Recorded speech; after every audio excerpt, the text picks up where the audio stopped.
Welcome to this walking in all weathers video. In today's video we're going to show you how to set your white balance on your Mavic Mini.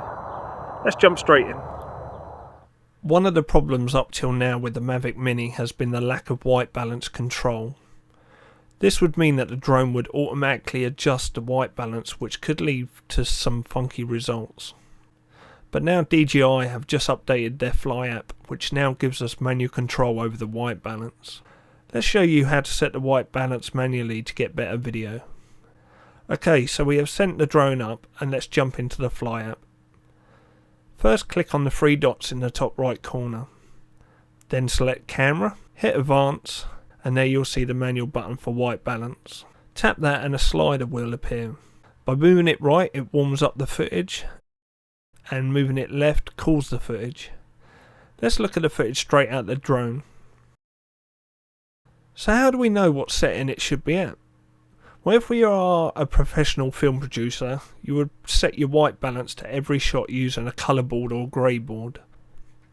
But most people, like myself, just want a quick and easy way to set a value that looks good for most occasions and something that removes the auto white balance variation.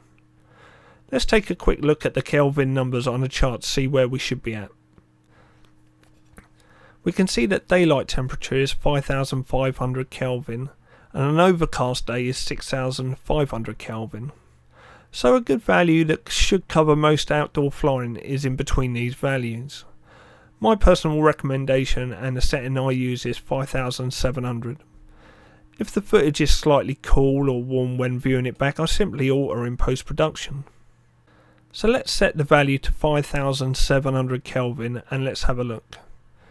You can see that this is a good base value and will give us decent looking outdoor footage. One thing to note is that on testing the latest DJi update, the white balance seemed to reset itself on every power off. So check the setting before you start recording on every flight. I hope you enjoyed this video, and if you feel you gained anything from it, give it a like, and if you want to see future videos from myself, why not subscribe to my channel. Thanks for watching.